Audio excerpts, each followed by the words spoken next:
მოგესალმებით ძვირფასო ტელემაყურებლებო და რადიო მსმენელებო, იმიტომ რომ ჩვენ რადიოს მაესტროს მსმენელებიც გვიერთდებიან უკვე და უსმენენ ჩვენს გადაცემებს. მე გახლავართ შავარამიშვილი, ნათია მიქიაშვილი აქვეა და ჩვენ ვაკეთებთ გადაცემას, რომელსაც ქვია სუბიექტური აზრი.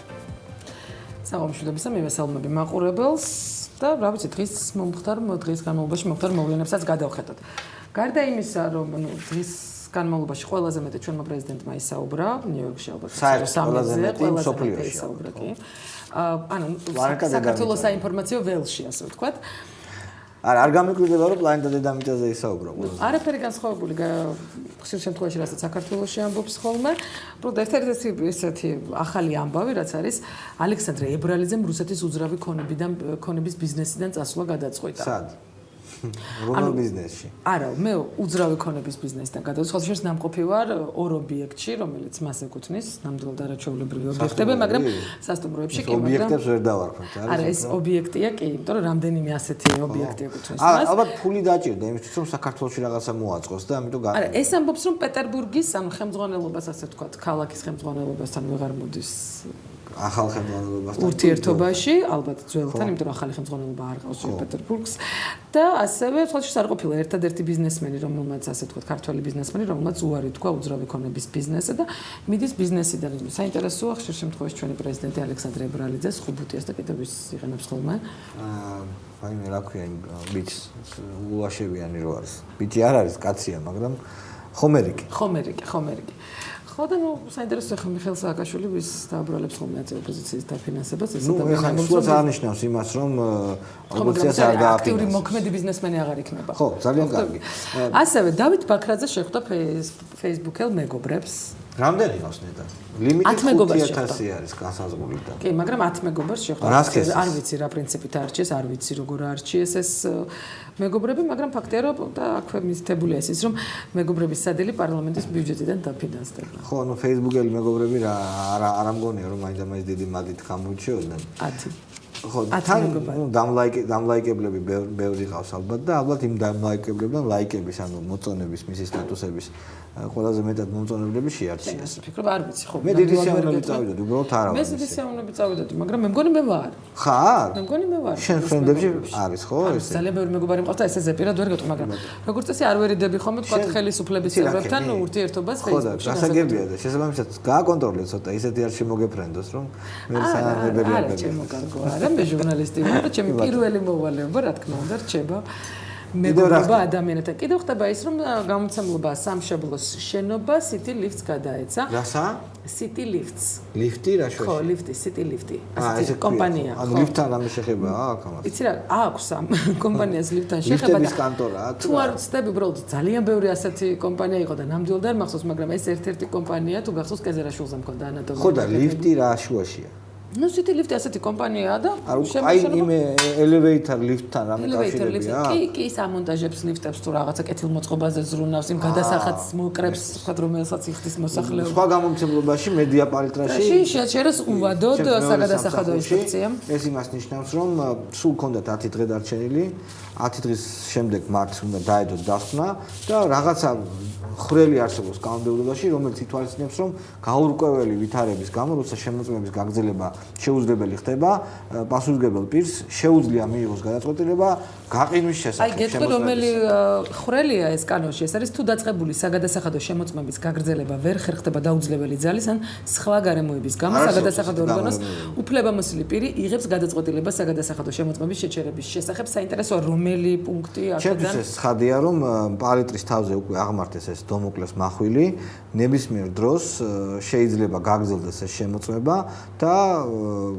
რაღაცნაირად ცუდი შედეგი დასრულდეს. მე ვიცი, რომ კომპეტენტური პირებისგან ვიცი, ჩემი სამსახურის თანამშრომლებისგან ვიცი, რომ ვერაფერი ვერ იპოვეს და ალბათ ჩემი აზრით. ვერიპოვეს ცხადია, იმიტომ რომ დარწმუნებული ალბათ ჩემი აზრით იყო მითითება რომ დააჯარიმეთ, ტყავი გააძრეთ და ეხლა თვითონ საგადასახადოს მუშაკებს ეშინიათ ან სააკაშვილის ან ზემდგომი ვიღაცა ტიპების და ამიტომ როცა ის ტიპი იკითხავს რომ რა შვებით, რა საკეთებთ, აი ჩვენ ჯერ გავყინეთ, ვეძებთ მუშაობ და ნუ აუცილებლად შედეგებს დაგეთანხმები, მოდი იმაზე შევთანხმდეთ რომ ვიღაცა ტიპებს ბრჭყალებში როგორც ახსენე შენ, არავის არ ეშინა, იმიტომ რომ ის ადამიანები მოქმედებენ კონკრეტული პირების მითითებებით, ანუ აქ თვით შემოქმედებას ადგილი არ აქ უბრალოდ მე ასე უფრო მგონია რომ იმდენად დიდი იყო თქვა იგივე საერთაშორისო ორგანიზაციების მხრიდან იგივე თქვა მედიის წარმომადგენლების მხრიდან ატეხილი ხმაური ამასთან დაკავშირებით და ნუ ფაქტია ის რომ ეძებდნენ არაფერს მათ თქვეს უცხოელებმა ფაქტია ის რომ ეს 26 მაისს უცხოელებმა თქვეს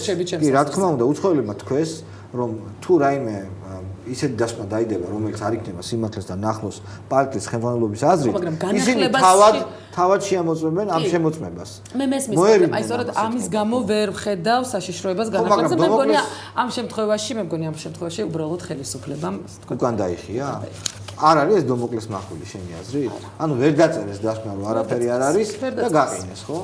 უბრალოდ გაყინეს. კარგი, ჩვენ დღეს ძალიან საინტერესო სტუმარი ყავს, მით უმეტეს რომ არ ვიცით 6-იანში, 5-იანში თუ როგორ იქნება ამის შემდეგ რიანში ან რიანში საერთოდ რა ხდება, იმის ფონზე როდესაც 6-იანის ერთ-ერთი წევრი აცხადებს რომ მათ ქართული მარშის შესახებ გაიგეს სატელევიზიო ეთერით, ამ დროს გუბასანიკიძე აცხადებს რომ ქართულთა მარში ეს არ არის პარტიული ორგანიზაციის მიერ მოწყობილი ღონისძიება და ეპატიჟება იქ ყველა ქართულს ამასთან დაკავშირებით 6-იანის ერთ-ერთი ლიდერი ირაკლი ალასანია.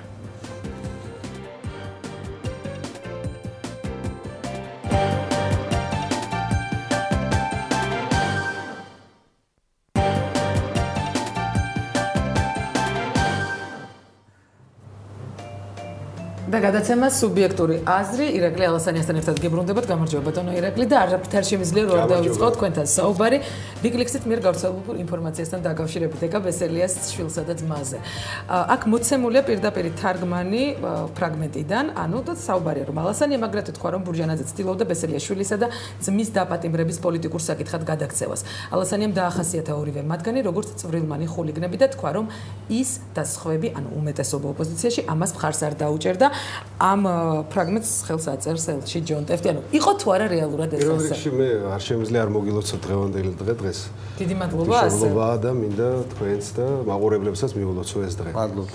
გარდა ამისა, ალბათ იცით ჩვენი ტრადიციული პასუხი ამ შეკითხვაზე, რომ WikiLeaks-თან დაკავშირებით არანაირ კომენტარს არ ვაკეთებთ, იმიტომ რომ ეს უბრალოდ არის საინტერესო სუბიექტური აზრი ქვია გადაცემა. არასწორი გზით მოპოვებული ერთ-ერთი ჩვენი მეგობარი თუ სტრატეგიული პარტნიორი თუ თუნდაც მტერი ქვეყანა რო იყოს, მათი შიდა კომუნიკაცია, შიდა სამზარეულო გამოვიდა. მაშინ ირაკლი თუ WikiLeaks-ში გავრცელდა ეს ინფორმაცია, რომელიც პრინციპული პოზიციაა ჩემიც და მე მგონი არც არავინ არ აკეთებს ასეთ კომენტარებს WikiLeaks-თან დაკავშირებით. ანუ თუ WikiLeaks-მა მომავალში გავრცელა რაიმე ინფორმაცია, რომელიც სააკაშვილის სიცუდეს შეეხება, სამართლიანობის პრინციპი მოითხოვს, რომ ამაზეც არ გააკეთო კომენტარი და არ გამოიყენო ეს რაღაც არგუმენტი. მე მეცაც გეტყვი, შალვა, WikiLeaks-ია საერთოდ არავის არ აინტერესებს ამ ქვეყანაში. მე ხარ ცოტა ხანი აინტერესებს. 180 სოფელი მოვიარე ბოლო თვეების განმავლობაში რა და დამერწმუნე არც WikiLeaks-ი, არც 6-იანი, 8-იანი რა აინტერესებს მაშინ? მე გეტყვი რა აინტერესებს. მაგალითად მარტვილდიდან ჩამოვედი და ვიცი იქ აინტერესებთ 42 ჰექტარი მიწა წაართვეს გლეხებს.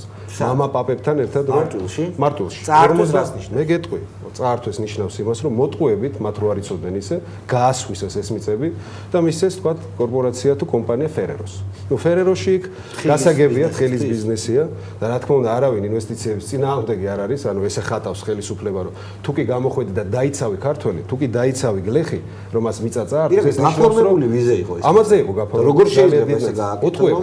რას ნიშნავს მოტყუებით? მოტყუებით, ანუ პროცედურულად გამიხსენი როგორ? პროცედურულად ეხლა ვარკვევთ, რატო მოხდა ესე, იმიტომ რომ ამათ საკუთრების ისე აქვთ. რო იყიდეს ეს მიწა დოკუმენტები. ფული აიღეს ამაში. მათ რა თქმა უნდა აიღეს ალბათ ხელისუფლებამ რა არა, გლეხებმა. არანაირი ფული კაცო რაზეა ლაპარაკი და ჯერ ეს ერთი გაყიდის თუ არა ეს მისი საქმეა. ჯერ ეს ერთი გლეხებს მართლა რა აქვთ მიწა დასამუშავებელი. აი იქ ყოველ შემთხვევაში მარტვილის რაიონში ეს 42 ჰექტარი მიწა არის ის მიწა, რომელიც მათ თითოეულ ოჯახს სჭირდება იმისთვის, რომ გამოყვებოს ოჯახი. რავი, ირაკლი, სამეგრელოზე კლიპებს იღებენ და ყველაფერი კარგად არისო და არ არის კარგად და მე მაგის გამო მინდა გითხრათ ზუსტად რომ ეს ხალხი აგრძელება მაგალითს იძლევა ჩემთვის ეს მარტვილის ხალხი წარმომადგენლები არის მაგალითის მიმცემი როგორ უნდა გააგრძელო ბრძოლა შენი უფლებების დაცვის. რა გავაკეთე ამისთანა? მე გეტყვი რა გავაკეთე. ერთი თვის წინ ვიყავით ჩასული, ვნახეთ ეს მიწები, შემდეგ მე მივმართე შესაბამის სტრუქტურებს თუ რატომ მოხდა, რომ ეს მიწები არის გასხუსებული ისე რომ საერთოდ საფუძვლს არ მოხსენდნენ გასაგებია. ნუ მე როგორც გავიგე ახლა სოფლის მეურნეობის სამინისტრო უკვე დაინტერესდა ამ საქმეს, მაგრამ ჩვენ ამით არ გავჩერდებით. ეხლა კვირის ბოლოს ველოდები მათ წარმომადგენლებს ამ დოკუმენტაციას მთლიანად რატოა ეს მათი, როგორ ყოველთვის ამუშავებდნენ ამ მიწებს, ჩამოიტანენ და პარლამენტში ვაპირებთ საკომენტო მოსმენის გამოყენება. შემდეგ უკვე გადავალთ ჩვენ უკვე სასამართლო სარჩელზე და ასე შემდეგ. ეს არის მაგალითი, როგორ უნდა დავიცვათ თითოეულმა მოქალაქემ ჩვენი უფლება. ამ შემთხვევაში საკუთრების უფლება, მაგრამ მარტო საკუთრების უფლებას ხო არ ხელყო სახელმწიფო. ზუსტად ამაზე მინდა ბატონო პოლიტიკური უფლებები ხელყო. თავისუფალ არჩევანზე შემდეგ გადავალთ ალბათ გვექნება საუბარი პოლიტიკურ საკითხებზე და ეს არის მთავარი. ჩვენ არ უნდა გავჩერდეთ. მიუხედავად შიშისა, ჩვენ არ უნდა გავჩერდეთ და ბოლომდე დავდგეთ ამ ადამიანების ინტერესების დასაცავად. სულ რამდენიმე დღის წინ თქვენ გიორგი არველაძეს და მიხეილ სააკაშვილს სატელევიზიო დებადებისკენ მოუწოდეთ, რომელიც ტელეკომპანია იმეჩი თქვენი აზრით შეიძლება რიტორიკული მოწოდება აბსოლუტურად მესმის, მაგრამ აქ საუბარია იმაზე, რომ გავიდა ერთის მეორის მიღოლებით რამდენიმე რეპორტაჟი ალასანიას წინააღმდეგ ამ შემთხვევაში და მის დამფინანსებლების საუბარი იყო ვანო ჩხარტიშვილზე. პარალელურად ვრცელდება ინფორმაცია იმასთან დაკავშირებით, რომ თავისუფალმა დემოკრატებმა ამერიკული ლობისტური კომპანია დაიქირავეს. კი, ეს არის BGR Government Affairs LLC. რომელიც თავისუფლად BGR გრუპის შვილობილი კომპანიაა. ანუ რეალურად მოვითხოვე დებატები. კი, მე მესმის და თქვა ამ შემთხვევაში ამ საკითხზე, მაგრამ ბუნებრივია გამოხმაურება არ ქონდა, იმიტომ რომ მე ვუთხარი რომ თუ კი კაცობის ნატამალი ჯერ კიდევ შერჩენილი აქვს ერთს ან მეორეს, როდესაც ესეთი ბრალდებით გამოდიხარ, მინიმუმ საშუალება უნდა მომცე, რომ იმავე ტელეარხით მე დასმულ განმარტება გავაკეთე. რომლის იმედი გაქვს? კაცობის ნატამალი რო აქვს რომელიმე შერჩენილი თუ სატელევიზიო დებატებში? როგორც გამოჩნდა არც ერთის და არც მეორეს, მაგრამ ამის იმედი მე მგონი არ ქონდა. არა, მაგრამ ჩემი განცხადება სწორედ მაგას უკავშირდებოდა, რომ ხალხს დაენახა, რომ ეს ყველაფერი არის ტყუილი, რომ ეს არის მიზანმიმართული კამპანია, პირდაპირ გეტყვით, რომ კონკურენტი ასეთი ბინძური სიყალბის და სიცრუის გავრცელებით კომპრომენტაციის ქვეშ დააყენოს, მაგრამ ესე არ მოხდება. ტაბულამ დაბეჭდა. ერთს გეტყვი, იმედზე მინდა გავაკეთო ერთი კომენტარი და ერთი გლეხი შემხვდა კახელი, რომელმაც მითხრა, რომ უკვე ჩვენთან სადღეგრძელოებს ვიძახით, რომ ისეთ საქართველოს მოგვასწრონეთ და ღმერთმა იმედზე რომ ხედავ. ცნობილი ანეკდოტია. ანუ ეს იმედზე რაც ხდება, ამან უკვე რაღაცა ყავლი გაუვიდა. უკვე ხალხს რა თქმა უნდა აქვს ძალიან დიდი განსხვავების გრძნობა იმაზე, რასაც ხედავენ ამ ტელეარხებზე და რეალურად მას ირგვლივ რა. კი, გასაგებია, თუმცა თქვენ ერთ-ერთ ინტერვიუში ამბობთ, რომ ნუ ღიად რა თქმა უნდა არჩევნების დროს ეს კანონითაც არის აუცილებელი. თქვენ წარმოადგენთ იმ ნუსხას იმ ადამიანების და ბიზნესმენების, თქვა ამ შემთხვევაში, რომელიც პარტიას აფინანსებენ. თუ შეგიძლიათ ახლა პირდაპირ ეთერში რომ თქვათ, რომ ეს ყველაფერი უფრო ღია იყოს. მე შეიძლება გამიმეოროთ, რომ რა თქმა უნდა იანვარშია თუ არ ვწდებით თუ თებერვლის დასაწყისში ის დრო, როდესაც ჩვენ უნდა მივაწოდოთ ინფორმაცია კანონით განსაზღვრული თუ ვინ გვაფინანსებს კონკრეტულად ჩვენ პარტიას ძალიან ცოტა ადრე რომ თქვენ. იმიტომ რომ კანონით არ არის ეს განსაზღვრული და მე არ მინდა დარტყმის ქვეშ დავაყენო ის ადამიანები, ვინც ამ საქართველოს მოქალაქე. ყველა ვარიანტი საქართველოს მოქალაქე უნდა იყოს და რომლებიც აქ იხსვიან და აქ აქვს ბიზნესი. აქ არ არის აუცილებელი რომ ადამიანიც აქ იყოს, მაგრამ უნდა იყოს საქართველოს მოქალაქე და რა თქმა უნდა მაგას ეს შემოსავალი უნდა ქონდეს ლეგალურად. ეს კიდევ ერთ საკითხს წამოწია ხა ჩვენ საუბარში, ეს არის ზოგადად ბიზნესის მიმართ დამოკიდებულება ხელისუფლების მხრიდან. მე თავს დავანებებ იმაზე ლაპარაკს რა იყო ადგილობრივი არჩევნების დროს როგორი ზეწოლა იყო. დღესაც ზოგადად საშუალო მცირე თუ დიდი ბიზნესი იქნება. სახელმწიფო დღეს იმით არის დაკავებული, რომ ეს ბიზნესები აკონტროლონ თავიდან ბოლომდე, არ არსებობს ანტიმონოპოლიური სამსახური, მთლიანად მონოპოლიის ქვეშაა ბიზნესიც, მედიაც მათ შორის.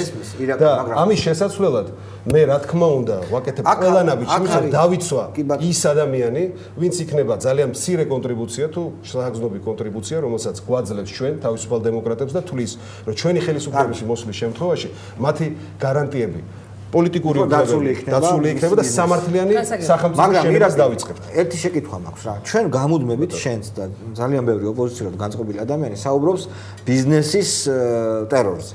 თუმცა კიდევ ერთხელ ვამბობ, არ ჩანს კონკრეტული ბიზნესმენი, თითქმის არც ერთი ბიზნესმენი არ არის ისეთი, აქ ნათიას აქვს გამოცდილება ბიზნესმენებთან, წვრილ, მსხვილ, საშუალო ბიზნესმენებთან საუბრისა, არც ერთი ადამიანი ღიად და საჯაროდ არ გამოდის და არ აცხადებს, რომ ის წნეხის ქვეშ არის და მას ბიზნესი წაართვეს.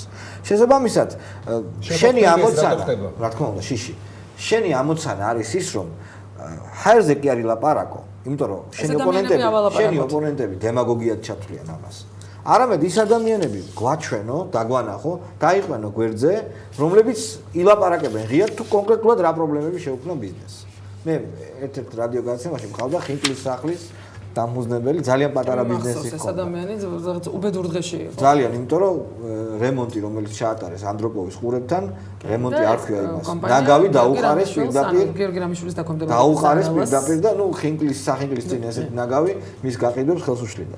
და მეც შევამჩნია რომ გაოცებული ვიყავი ამ კაცით. ანუ შესაბამისად არის, მაგრამ მე ერთ მაგალითს გეტყვი, რომელზედაც ვილაპარაკე, მაგალითად წვრილი ბიზნესი ავიღოთ.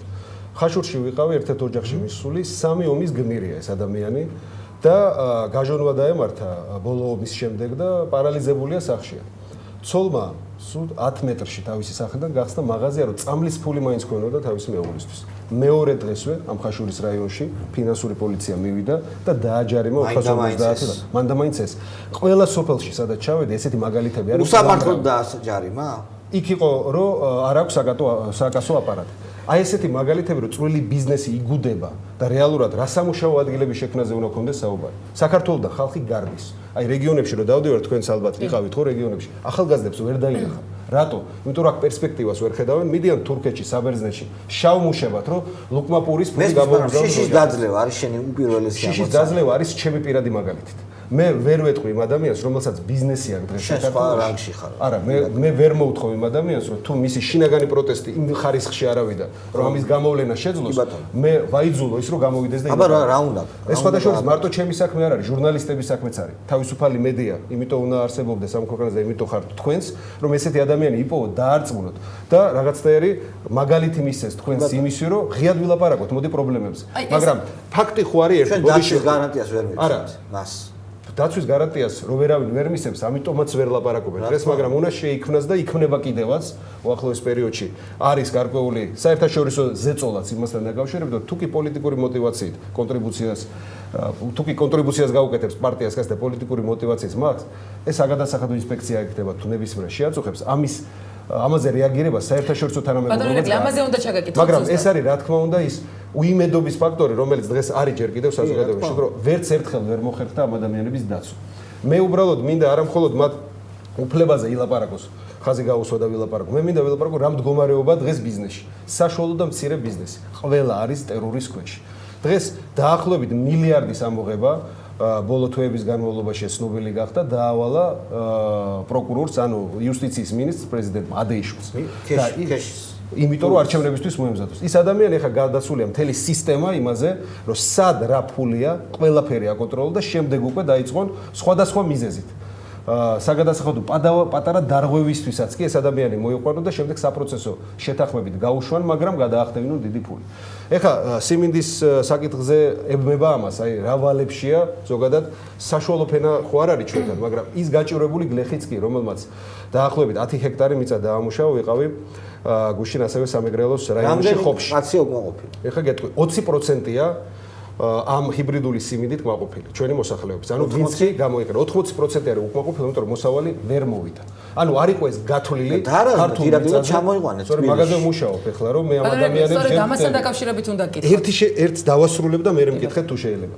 ამ ადამიანმა სესხა დაიღო 15000 ლარი იმიდან ბანკიდან. 240 ლარს ახდევინებენ ჰექტარ მიწაზე რომ დაეთესა ჰიბრიდული სიმინდი.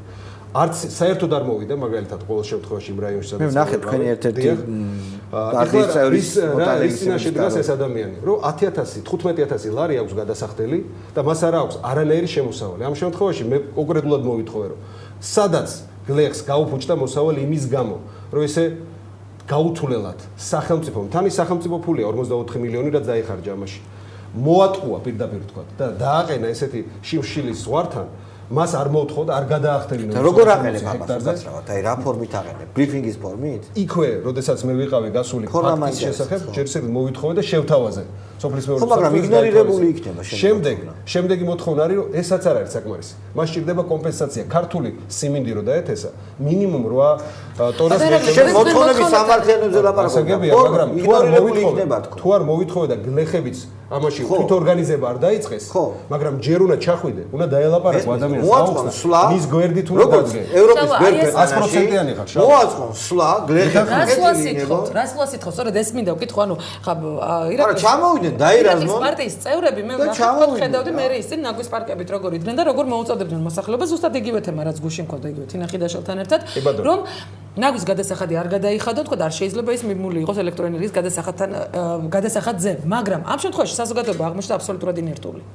და ნუ საზოგადოების მხრიდან ხრდება ამის მე ვაპირებ იგნორირება. სიმართლე გითხრა, მე ვაპირებ პირადად რომ საზოგადოება თბილისში დავრაზმო ამ თემის ირგვლივ. უახლოეს პერიოდში. აი, ნაგვის გადასახადის არჩევნებამდე ერთი წლით ადრე პრინციპში პოლიტიკური პარტიებისთვის ეს არის დარტყმა, როდესაც ძალიან სამართლიანი მოთხოვნითაც კი ვერ ახერხებენ აბსოლუტურად ყველასთვის სამართლიანი მოთხოვნითაც კი ვერ ახერხებთ საზოგადოების მობილიზაციას. ანუ ცით რა, ამოცანა ჩემთვის პირველ რიგში იყო ეს პრობლემა წარმოგვეჩინა. ზურა აბაშიძეს და დანარჩენები ვინც ამაში არის ჩართული, ამიტომაც გამოდიან.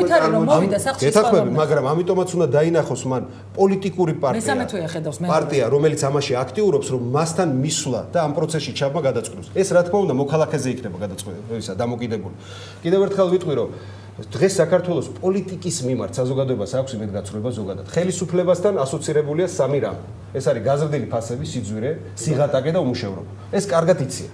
და სწორედ ამიტომ რომ ასოცირდება ნაციონალურ მოძრაობამ მხოლოდ ამ საკითხებთან ეძებენ ალტერნატივას. და ჩვენ მხოლოდ იმიტომ კი არ უნდა მივიდეთ, რომ ფაქტის კონსტატაცია გავაკეთოთ. მე ვთავაზობ, გზა უნდა დაანახო. ამიტომ ვთავაზობ ჩემი სოფლის მეურნეობის სტრატეგიას, რაზეც მქონდა ამ თვეების განმავლობაში გლეხებთან ლაპარაკი. და ეს აინტერესებს მას. მაგალითად, სვანეთში ვიყავ, ლენტეხის რაიონში. და ერთი 80 წლის გლეხი გამოვიდა. რომელმაც მითხრა, არ მაინტერესებს საერთოდ თქვენი პოლიტიკური თემები. მე მაინტერესებს, რომ ხელით საბრუნავ გუთანს კბილანები გაეცვითა. უკვე მე რამდენი წელიაო. აი ამას ვინ შემომიტანს და ვინ მომიტანს და ვინ დამეხმარება ამით. ანუ აქამდეა დასული უკვე მთელი მოსახლეობის რეაგირების, ესე ვთქვათ, ხარისხი. მის ირგვლივ რაც ხდება. დღეს ესეთი მოცემულობა. და ამიტომაც უნდა მივიდეთ ესეთი ალტერნატიული პროგრამები. თუმცა მე უკვე ფორმაზე ვსაუბრობ, ანუ ესეთი საკითხი ბრიფინგებზე და პრესკონფერენციებზე მსგავსი საკითხები ოპოზიციის მიერ შეიძლება დასმულა, შეიძლება კი არა, ბევრჯერ დასმულა, მაგრამ თუ ფორმები არ იქნება ისეთი, ფორმები არ იქნება ისეთი, სააკაშვილი და მერაბიშვილი და იგივე ადეიშვილი არ შეწუხდნენ. ასენი არ მოახდინა. სწორედ ეს მაინტერესებს, ანუ ვით შეგიძლიათ ისინი შეაწუხონ. ამის ანთება შეიძლება ხალხში სწორედ დამოკიდა, მე მათი ფართო მასშტაბიანი პროტესტი უნდა დავანახოთ ამ ადამიანს. ქუჩაში რა თქმა უნდა, ჩვენ ხედავთ ფართო მასშტაბიანი პროტესტი. მე 5 წელი არ გვეგმო. არა, ხედავთ. არა, ქუჩაში თქვა ირაკი არასანი. მე გეუბნები და არაერთხელ ვიმეორებ კიდევაც, რომ ეს პროტესტი, ეს უმდობლობა ხელისუფლების მიმართ სახში არ უნდა დავიტოვოთ. ამას ველაპარაკებთ. რა თქმა უნდა, არჩევნების შემდეგ ჩვენ უნდა დაანახო, არჩევნებამდე კი არა, ეხლაც. ჯერ ეს ერთი დაიწყება თუნდაც საარჩევნო გარემოსთან დაკავშირებით პარლამენტში დებატები. მარტო პარლამენტში კი არ უნდა წავიდეს ეს დებატები. ხალხი უნდა გამოვიდეს პარლამენტთან, მოვიდეს და უთხრას სააკაშვილს და ნაციონალურ მოძრაობას. არ გეთანხმები. შენ რომ არაძლევ გამოვიდა 50000 კაცი. გავარ პარლამენტთან 70000 კაცი გამოვიდა, გავარ პარლამენტთან, ჩამოვიდნენ გლეხები, ჩამოიტანეს ეს პატარა ტაროები და მზად არიან ეს ტაროები გამოიყენონ დანიშნულებისამებრ. არ გვინდა ახლა გაგრძელება როგორ. და უცებ სააკაშვილი კვლავ აგრძელებს სრული იგნორირების პოლიტიკას და მიყავს ესკალაციისგან და თითქოს ეუბნება ამ გამოსულ ხალხს. მობრძანდით, შემოვარდით, დალეწეთ, რომ მე ლეგიტიმურად გამოვიყენებ ძალას. ეს ლეგიტიმური უფლება გამოიყენოს. რა ხდება? არავითარ შევარდნაზე და დალეწვაზე აქ არ იქნება ლაპარაკი. აქ გახართ ფართო მასშტაბიანი პროტესტის დაფიქსირებაზე. მაგრამ სულ რაღაც რამდენიმე თვეში მოდის არჩევნები ამ ქვეყანაში და ჩვენ თუ გვინდა რევოლუციური არჩევნები მოხდეს 59 და 8% კი არ უნდა გამოვიდეთ შალვა არჩევნებს. უნდა მოვიდეთ 75-80%. სამოქალაქო ომის წინაშე შეიძლება დადგეს ქვეყანა იმ შემთხვევაში თუ ხელისუფლება და პოლარიზაცია შეიძლება გადაიზარდოს სამოქალაქო გაბედავს და გააღალბებს არჩევნებს. თუ კი ჯერ პირველ რიგში იმით დავიწყო რომ თუ კი სააკაშვილმა გააგრძელა ეს პოლიტიკა და ჩაკეტა მთლიანად სივრცე, პოლიტიკური სივრცე, ეკონომიკური სივრცე, ბიზნეს სივრცე, მედია სივრცე. მაშინ გარდაუვალია როგორც მე თქვენ გიყურებთ, ისევ ხედავ იმ პრობლემას რომ ეს პოლარიზება, რომელიც საზოგადოებაში შეკავებულია შიშის ფაქტორის გამო, ნებისმიერი სხვა ფაქტორის გამო, ეს გადმოხეთქავს ქუჩაში. ეს იგივე მოხდება, რაც ხდება იგივე. შენ ამისკენ მოუწოდებ პრინციპში. მე კი არ მოუწოდებ, მე ფაქტს ვაფასებ. არა, უბრალოდ შენ როცა ამბობ რომ სააკაშვილმა თუ სივრცე არ გახსნა, ეს გარდაულად მოხდება. შენ ამბობ რომ გახსნეს ეს სივრცე ეს? იცით რა, ძალიან რიტორიკულ შეკითხვას. არა, რიტორიკულ თქვენ შეკითხვას გონიათ რომ არ გახსნის ის სივრცეს? რა არა, თქმა უნდა, თქვენ შენ თუ არ იბრძოლე. აი როგორც ის გლეხი მარტვილში, რომელიც მეუბნება რომ მე ჩემ უფლებას არ დავტოვ. შენ თუ გვერდში დამიდგები, მე გამოკვები ვერ ხედავ ვერკეთს, რომელსაც შეიძლება აიძულოს სააკაშვილი რომ გახსნას თუნდაც მედია სივრცე. არის სხვადასხვა ბერკეტები, რომელიც შენ უნდა გამოიყენო. როდესაც საზოგადოება საერთაშორისო ვერ ხედავს ქართულ საზოგადოებაში ამის მიმართ ძალიან მძაფრ რეაქციას, ის რა თქმა უნდა პირველი ნაბიჯს არ გადადგავს. შენ თუ არ გინდა თავისუფალი მედია სივრცე და ეგუები ამ ყველაფერს, მე რატო ავიტკივა უტკივარი თავი? ამას გეუბნება საერთაშორისო წარმომადგენლები. მძაფრი რეაქცია რა ფორმებით გამოიხატება? მძაფრი რეაქცია გამოდა, რომ არ შეეგუო, ჩამოხვიდე, შეიტანო სარჩელი, საპროტესტო აქცია ჩაატარო, დღეს 10 ხარ, ხვალ 100 იქნება. იმიტომ რომ მაგალითს მისცემს ხოებს, რომ გამოვიდნენ და თუ კი არაფერი არ შეცვალა, მაშინ ერთადერთი გზა, ყველაზე დიდი იარაღი არის საარჩევნო ხმა.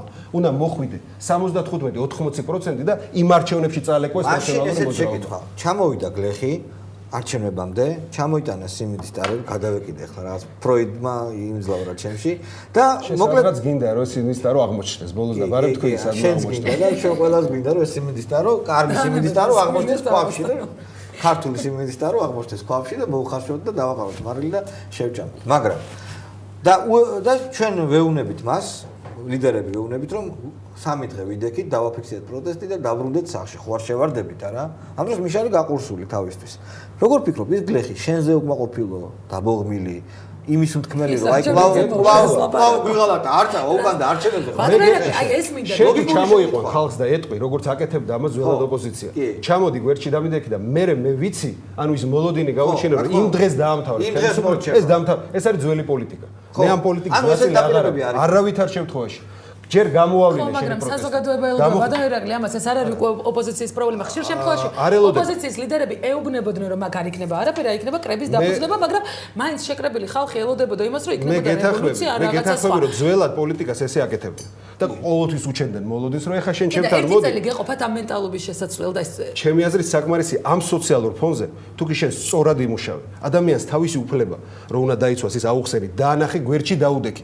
ეს იქნება სასამართლოში კონსტიტუციურ სასამართლოში სარჩელის შეტანა თუ პარლამენტში დებატებში მათი მოწვევა და არა თქვენ როგორც იძახით მაშინ არაფერს აზრი არ აქვს ბრძოლას ყოველთვის აქვს აზრი და ერთი წელი ისე მალე გავა როგორც აი 3 დღეში ისე სწრაფად გავა ეს დღე და ამიტომ ჯერ ეს ერთი მანამდე მე ხვდები სადაც გავა ძირითადად ფრონტის ხაზი მე ისეთი სიტუაცია ვნახე რეგიონებში განსაკუთრებით სამეგრელოში პირდაპირ მინდა გითხრა ისე მუშაობს რეპრესიული მანქანა მუშაობს ისე რეპრესიული მანქანა და ახალაიების კლანი რომ როდესაც ჩვენ ავწევთ რეალურად მოსახლეობასთან მუშაობის ინტენსიურობას, ხო? იქ დარწმუნებული ვარ, მე რომ ძალიან ბევრი წინაღობა დაგვხდება უსამართლო, არაკანონიერ, რასაც დაუპირისპირდებით ჩვენს დავიცავთ საკუთარ თავს. ეგ არის ჩვენს პარტიაზე საუბრობ, ხო? ჩვენს პარტიაზე ზოგადად ნებისმიერი საზოგადოება, რომელიც იქ დადგება. ამიტომ დავასრულებ ჩემას, რომ მე დარწმუნებული ვარ, რომ საზოგადოების გამოფხიზლება შეიძლება, საზოგადოებაში თვითრწმენის მოქალაქეში საკუთარ თავში რწმენის გაზრდა შეიძლება, თუ კი ჩვენ მივეცით მაგალითი იმით, რომ შეურიგებელი ვართ ამ სამართლით. ქართულთა მასზე ვილაპარაკოთ. რა ფიქრობ ქართულთა მასზე, ვინც დაგეგმა იმას ელაპარაკე. ხო და შენი დამოკიდებულება, შენი პოლიტიკური პარტნიორია, შენი მეგობარია, პოლიტიკური ვარ, დღეს ქონდა შეხვედრა სხვათა შორის 6-იანი, სადაც ტაქტიკური ჩვენი კი ერთობა და კოალიცია რჩება და ტაქტიკური საკითხები პარტიის ლიდერი იყო მოსული და ტაქტიკური საკითხები გავიარეთ საპარლამენტო განხილვებისას ჩვენ რა ნაბიჯებს გადავდგამთ, რა თემებს წამოვწევთ, რა უნდა იყოს ალტერნატიული კანონპროექტის შემადგენელი ნაწილი და როგორ ვიმოქმედებთ. მაგრამ ჩვენ ვართ დამოუკიდებელი პარტიები. მე არ ამგონია საზოგადოების მოთხოვნა იყოს, რომ ყველა გავხდეთ ერთი ბლოკი. არა, ჯერ ისე ერთი სახე გქონდეს. მე და გუბაზე ერთნაირი ვერ ვიქნებით ვერასდროს და საზოგადოებაში ძალიან დიდი მოთხოვნა რომ არ გავხდეთ ერთნაირი. მაგრამ ჩვენ გვაქვს საერთო ამოცანა. თავისუფალი არჩევანი, სადაც მეც ნებისმიერი სხვა პარტიაც, რომელიც თუნდაც ამ 6-იანში დღეს არ მოღვაწეობს, უნდა ჩაერთოს ამ პროცესში. ეს არის საერთო ამოცანა. ამ შემთხვევაში, რა თქმა უნდა, ჩვენ ვართ პარტნიორები. მაგრამ ის თუ დაგეგმა დამოუკიდებლად ქართველთა მარში, თუ მარში, რომელიც მიეძღვნება 27-ში იმ ხსოვნის დღეს, რომელიც ჩვენთვის ყველასთვის ტრაგიკულია, მე ცალკე ჩემი გარკვეული ნაბიჯები მაგ გადასადგმელი, მე ამაში ცუც ვერაფერს ხო რომ შეაფასო. რა ანუ იქნება? იგივე ეს არის დამოუკიდებელი ეს არის დამოუკიდებელი გადაწყვეტილება ფორუმის, ეს არის მისი აგია გადაწყვეტილება. რომ შეაფასო, ანუ რა შედეგი ექნება, როგორი მე არ ვიცი, ხო არ ჯერ იქნება ჩავ- მოლოდინის გაცვლება კიდევ ერთხელ. არ მგონია, მე ხალხს გონია რომ რაღაც უნდა ფორუმაც გარკვეული დასკვნები გააკეთა იმ წარსულიდან და მე დარწმუნებული ვარ რომ სწორ შეფასებას გააკეთებენ თვითონაც და მარშს როგორც აქვს მე არა მაქვს ინფორმაცია როგორ არის ეს ყველაფერი ჩაფიქრებული მე დარწმუნებული ვარ ერთ რამეში რომ ჩვენ საერთო რაც გვაქვს იმ საერთოზე შეთანხმებული ვართ ჩვენს 6-ის და დარწმუნებული ვარ რომ სხვა საზოგადოებრივი პოლიტიკური ძალებიც ამაში მთლიანად ჩაერთვებიან მედია კოალიცია და დანარჩენი ადამიანები, დანარჩენი მოქალაქეები, რომ რეალურად დავანახოთ სააკაშოს, რომ ჩვენ არ ვაპირებთ მისი დიქტატის ქვეშ ცხოვრება. ჩვენ არ ვაპირებთ მისეულად არჩევნების შეტარებას. თქვენი გუნდის ეს უნდა იყოს მთავარი ამოცანა. გუნდის ამ თემაზე მოლაპარაკებელთა გუნდის კარი ყველა პარტიისთვის არის ღია? თუ არიან ლიდერები, რომლებსაც არ დაელაპარაკებთ. საზოგადოებრივი მოძრაობა, რომელსაც დაერქვა თავისუფალი არჩევანისთვის, ეს თითოეული მოქალაქის ბურჯანაძის მაგალითად პრობლემა არის. ნებისმიერი პოლიტიკური ძალა ვინც თulis რომ სამართლიანი არჩევნები უნდა ჩატარდეს, მან თავის შეუძლია მოვიდეს და გელაპარაკოს. რა თქმა უნდა, რას ქვია? მე არ ვყოფ შალვა დამირწმუნე არ ვყოფ ჩვენს მოქალაქეებს შემიანება და სხვისიანებად, როგორც სააკაშვილი. ან ნაციონალი ხარ, ან რუსეთის აგენტი და მტერი ხარ. ეს არის დამღუპველი საზოგადოებისთვის ესეთი პოლარიზაცია. ანუ ბურჯანაძე ჩემთვის ყველა არის საქართველოსთან არ ასოცირდება. ის თუ ბურჯანაძე იქნება თუ ნებისმიერი ვინც მოვა და თავისუფალი არჩევნების ჩატარების მოთხოვნით შეუერთდება რომელიმე აქცია არ ასოცირდება. არა, რუსული ძალა ბატონო ირაკლისთვის მე როგორც ვიცი პრობლემაც არ არის, იმიტომ რომ ერთ-ერთი ინიციატორია რომ მოლაპარაკება ამ ქვეყანასთან უნდა ადგეს და რუსული ძალა არის პრობლემა. აღდგება. რუსული ძალა პოლიტიკაში არ უნდა იყოს შეთანხმება, მოლაპარაკების პროცესი ორი აზრი არ არის. გასაგებია, ბატონო ირაკლი, ვიდრე დრო ამოიწურება ჩვენ არაფერ არ შემიძლია არ კითხოთ. დრო გვეწურება, სწრაფად გვეწურება დრო კი. ჩვენი პრეზიდენტის ვიზიტი არ შემიძლია რომ არ შეგაფასებინოთ ამერიკის შეერთებულ შტატებში. ძალიან საინტერესო ვიზიტია ნიკარაგუას პრეზიდენტს. საჩავიდა, ანუ რა არის ეს ასამბლეა რა? ჩავიდა, იმიტომ რომ ცოტა ბუნდოვანია ჩემთვის ინფორმაცია. მე არ მაქვს სამწუხაროდ ბევრი ინფორმაცია ამ ცენტრთან დაკავშირებით და მუშაობდი გაეროში წლების მანძილზე. რა არის ეს ასამბლეა? გენასამბლეა ბუნებრივია ყოველ წელს ტარდება. ჩემთვის ჯერ შეფასება ნაადრევია ალბათ ვიდრე შეხვედრები არ გაკეთება, მაგრამ მოხდება.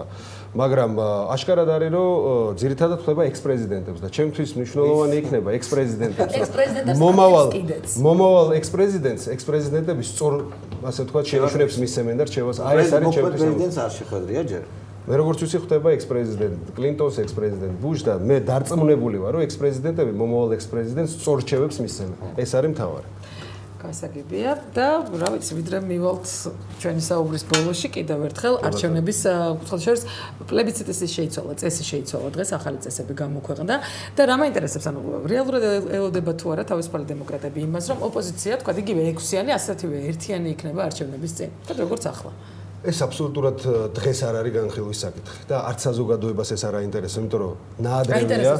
ეს საზოგადოებას აინტერესებს, ძალიან აინტერესებს. არა, მე არ ვიცი თქვენ რა წრეში ტრიალეთ, მაგრამ მე სადაც ხვდები ხალხს, იქ ნამდვილად არ აინტერესებს პროცესში, ვინ იქნება ბლოკში და ვინ იქნება ბლოკს გარეთ. მათ აინტერესებს, რომ თავისუფალი არჩევანის უფლებისთვის ერთად ვიბრძოლოთ, ეგ ერთი და როდესაც არჩევნები მოახლოვდება, როდესაც სამი თვე იქნება დარჩენილი არჩევნები და მაშინ წყდება ყველგან ეგეთი საკითხი. მივდივართ ბლოკური სისტემით თუ არ მივდივართ. ანუ ეს დღეს არ არის დღის წესრიგში. ჩემთვის მთავარი მართლაც არის ის, შალვა დამერწმუნე რომ მოქალაქეს რომელსაც დღეს შეა, რომელიც დღეს აი დღესაც შემხვდა ერთი ქალბატონი, რომელიც წამლებს ვერ ყიდულობს საკუთარი ბავშვისთვის, რომელიც საავადმყოფოშია.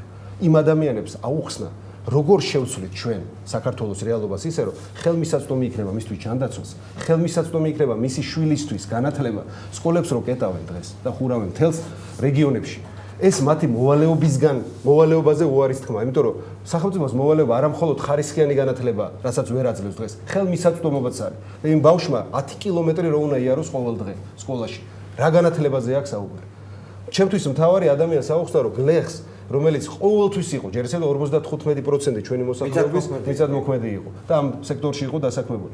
რა საშუალებას გაუჩენ, რომ დავეხმარო საკუთარი მიწა დაამუშავოს. 75% მიწების რეალურად დღეს არის დაუმუშავებელი. წარმოიდგინე, რასთან გვაქვს ჩვენ საქმე. ამიტომაც ვართ, სულ ვიმეორებ ამას, რომ დემოგრაფიული კატასტროფის წინაშე დგას საქართველო. 2010 წლის მონაცემებით მსოფლიო ჯანდაცვის ორგანიზაციის საქართველო ევროსაბჭოს 47 ქვეყანაში ყველაზე უარეს ადგილზე არის მოსახლეობის კლებით 2010 წელს. ჩვენ რა თქმა უნდა ვიგებთ ტელევიზიით რომ პირიქით ხალხი ბრუნდება საქართველოს. რეალობა აბსოლუტურად სხვა და ეს ყველას გვაღელვებს ერთნაირად. გლეხსაც ვინც ესე იგი მუშასაც და რეგიონის წარმომადგენლებს მზად არის ქუჩის პროტესტის გამოსახატავად რეალურად მაინტერესებს. მე ერთი რამე რეალურად დავინახე, შევაფასოთ. მე პირდაპირ გეტყვი, შალო, მე დავინახე, რომ საზოგადოების 99%, გლეხების 99% ხვდება, რომ ის რეალობა, რასაც ხედავს კონტროლერება ტელევიზიებში, არის რეალობა, რომელშიც ცხოვრობს მხოლოდ სააკაშვილი და მისი ძალიან ვიწრო გარემოება. ფუფუნებაში და კეთილდღეობაში. დანარჩენი ყველა ვართ ესეც იღარიბებს. ეს არის მათი დასკვნა და მე აქედან გამომდინარე დარწმუნებული ვარ უსამართლობის წინააღმდეგ ბრძოლაში ისინი ჩაერთვენ, მაგრამ სწორი გზით უნდა წავიყვან. ყველაფერი ეს შალო უნდა დაუკავშიროთ არჩევნების დღეს. და ბატონო ირაკლი, დასავლეთ შევეხეთ და ჩაგეკითხებით ამ დაუბრუნდეთ მაისის მოვლენებს. თქვენ აქ ამბობთ, რომ თქვენ გაქვთ ურთიერთობა ამერიკაში პოლიტიკის შემქმნელებთან და სწორედ ამ მოვლენების შემდეგ საქართველოში ყველასთვის ნათელია, რომ სოფლიოში დასრულდა ერთპიროვნული და ერთპარტიული მმართველობის პერიოდი. მინდა გავიხსენოთ 26 მაისის ჯონბასის განცხადება, რომელიც ასე ვთქვათ, საზოგადოების ძალიან დიდმა ნაწილმა უარყოფითად აღიქვა და ფაქტობრივად მწვანე შუქიც კი უწოდეს მას, რომელიც მან სააკაშვილის ხელისუფლებას მისცა აქციის ისეთი ფორმით დასაშლელად, როგორითაც მოხდა მოგვიანებით. ანუ რეალურად რასთან მქონდა საქმე და რეალურად როგორია დასავლეთში დამოკიდებულება ნაციონალური მოძრაობის მიმართ. მე მგონი არავინ არ ვფიქრობთ აქ ყოველ შემთხვევაში და საზოგადოებაშიც იმას, რომ ბასი გააკეთებდა თუ არა განცხადებას სააკაშვილის ნაბიჯი სხვა რამე იქნებოდა. ის ძალადობით აპირებს ხელისუფლების შენარჩუნებას ყოველ შემთხვევაში მისი ხელწერა იყო ყოველთვის ესე. სააკაშვილი და მისი ხელისუფლება ასეთი ტიპის განცხადებებს ხელზე უთქვეს და აბსოლუტურად გეთახმებით. მე მინდა გაგახსენო შალვა თუნდაც ჰილარი კლინტონის განცხადება მანამდე 3 თვით ადრე, როდესაც თქვა რომ ხელისუფლება სრულფასოვნად უნდა შეიცვალოს არჩევნების გზით საქართველოში. მე მინდა გაგახსენოთ სააკაშვილის და პრეზიდენტ ობამას შეხვედრა, სადაც იყო ძალიან ღიად ნათქვამი, რომ თავარი არის თქვენ ჩაატაროთ სამართლიანი არჩევნები და ხალხმა აირჩიოს შემდეგი ხელისუფალი. ეს არის დეკლარირებული პოლიტიკა ამერიკის შეერთებული შტატების, ეს არის დეკლარირებული პოლიტიკა ევროკავშირის, დღეს მაქვს სწორედ თქვენი ეთერის მერე შეხვედრა ევროკავშირის წარმომადგენლებთანაც, ასე რომ ეს დამოკიდებულება არავითარ შემთხვევაში არ შეიძლება. მაგრამ ჩვენ რას ვიზავთ, ეს არის მთავარი. მე არ მაინტერესებს სხვისი პოზიცია. ქართული საზოგადოება რას გადაწყვეტავს, ამაზე იქნება დამოკიდებული სიმწვავე საერთაშორისო თანამეგობრობის. ყველაზე ახლო პარტნიორი ამერიკის შეერთებული შტატების ერთ-ერთი იყო ხოსნი მუბარაკი ეგვიპტეში. და გახსოვთ 2009 წელს პრეზიდენტი ობამა ჩავიდა ხოსნი მუბარაკი და კაიროში ერთ-ერთი მისი ასე ვთქვათ ცნობილი სიტყვა თქვა. როგორც კი საზოგადოების ერთსულოვნება დაინახა და დაინახა სურვილი იმისა, რომ ხოსნი მუბარაკი აღარ უნდა ყოფილიყო ხელისუფლებაში, ამერიკის შეერთებული შტატების და ევროპის პოზიცია იყო ერთიანი, რომ ის უნდა წავიდეს. ამის რომ ყველაფერი შალო არის ჩვენზე დამოკიდებული. ქართულ საზოგადოებას. ჩვენ თუ შევეგუეთ ამ ყველაფერს, რა თქმა უნდა ესე გაგრძელდება კიდე რამდენიმე წელი, მაგრამ მე ვატყობ ჩემ საზოგადოებას, ქართულ საზოგადოებას, რომ მათ უნდა ცვლილებ. ალტერნატივა ჩვენ უნდა შევთავაზოთ. თუ ვერ შევთავაზეთ ჩვენ, მაშინ სხვა შევთავაზებს. და ეს არის გამოსავალი. დიდი მადლობა. და ეს შევეხოთ აუცილებლად რობერტ სტურუას თემასაც, ანუ ზაფხულის ერთ-ერთი ყველაზე ცხელი თემა იყო და მე აქ ნახეთ თქვენი კომენტარი, რომელიც მაინტერესებს, ანუ რეალურად რა პოზიციაზე ხართ და ფიქრობთ თუ არა, რომ რობერტ სტურუამ გააკეთა ქსენოფობიური განცხადება. რის გამოც ის მოგვიანებით გაიცანით ჩემს განცხადებას, მე მგონი, სადაც პირდაპირ არის ნათქვამი, რომ ეს იყო აი ბოლშევიზმის საუკეთესო ტრადიციებში გადადგმული ნაბიჯი, რეალურად მოქალაქე და სხვა შემთხვევა ეს გენიოსია თუ რა წვლილი აქვს ქართული კულტურის და ხელოვნების განვითარებაში შეტანილი საკუთარი განცხადების გამო დაისაჯა.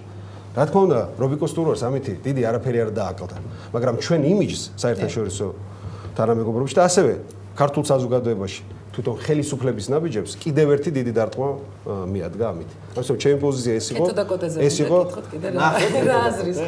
იცით რა, ჩემმა ერთი-ორმა ახლობელმა ნახა და მათი გადმოცემით ვიცი რომ ეხა როდესაც პრეზიდენტი აფასებს ამას ხელოვნების უმაღლეს მწვერვალად, მე აღარ მიგვირს რომ ის ვერ აფასებს რობიკოს ხელოვნებას. და ხვალ რა აქციას გეგმავთ, ანუ როგორც ვიცი რაღაც აქცია აქვს თქვენს პარტიას. ჩვენ მრავალი აქცია გვაქვს, მათ შორის პირველ რიგში მინდა დღე დაიწყება იმით, რომ ჩვენ დავარქვით ნაგვის პრინცი ზურაბ აბაშიძეს, იმიტომ ნაგავთან დაკავშირებით ძალიან სერიოზულად აიღო ეს თემა საკუთარ თავზე და არ მოეშვება და ჩვენ არ მოეშვებით ამ თემას. და რაც შეეხება ჩვენ ზე გვაქვს ძალიან ასევე მნიშვნელოვანი გერგულიანის საქმესთან დაკავშირებული საპროტესტო აქცია და ძალაში შევიდა განაჩენი ეროსასამართლოს და ასე რომ ჩვენ ქართულ საზოგადოებასაც იმით ვინც არის პოლიტიკით დაინტერესებული და ვინც არის სოციალური თემატიკით დაინტერესებული შევთავაზებთ ბრძოლის სულ განახლებულ ძალიან მოკლედ მინდა სტურუას ამბავზე ვკითხო, შენ რომ იყო ხელისუფალი გახდები ალბათ ხო, გინდა რომ გახდე ხელისუფალი და შენ რა თქმა უნდა პოლიტკორექტულობის და ტოლერანტობის პრინციპებით უნდა იხელმძღვანელო, მათ შორის კულტურის პოლიტიკის გატარებისას.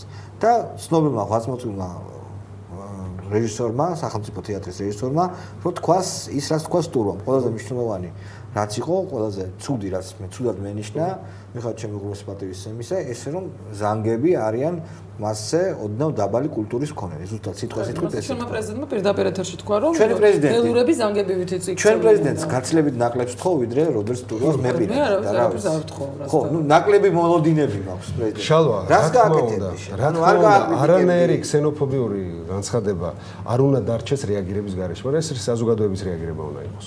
მე პირადად რამდენიმე მისი განცხადება მართლა არ მომეწონა. მე მეგონა რომ გადაჭარბებულია, უბრალოდ ამაზე ლაპარაკიც კი ზედმეტია, იმდენი პრობლემის წინაშე დგას საქართველოს დღეს.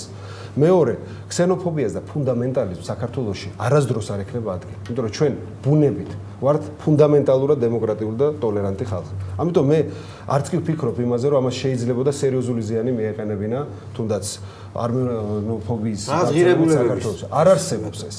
და ჯერ ეს ერთი იგივე ამ სომხური მიმართულებით მისი განცხადება, ეხლა თუ კარგად დააკვირდები, არ იყო არმენოფობიის რეალურად გამოსავალებელი. ხო, არავითარ შემთხვევაში მე ეხლა მქონდა სომხებთან შეხვედრა, მათშიც ვერ გზნობ ამ საფრთხეს და პირიქით ჩვენ გვინდა რომ ჩვენი საქართველოს სომხები, საქართველოს აზერბაიჯანელები აქტიურად ჩავერთოთ პოლიტიკურ პროცესში. მე მინდა რომ პოლიტიკაში და პარლამენტში დავინახო სომეხი და აზერბაიჯანელი დეპუტატები. არ გადაერთოთ დარჩით მაესტროზე, ბატონო ეკლე დიდი მადლობა სტუდიაში სტუმრობისთვის. მეგონი კარგი გადაცემა გამოგვიყვება. მე მგონი როგორც ძალიან მალე ჩაიარა. წარმატებებს გისურვებთ. დარჩით მაესტროზე არ გადაერთოთ, ჩვენ კი ხვალ შევხვდებით ერთმანეთს ნახვამდის.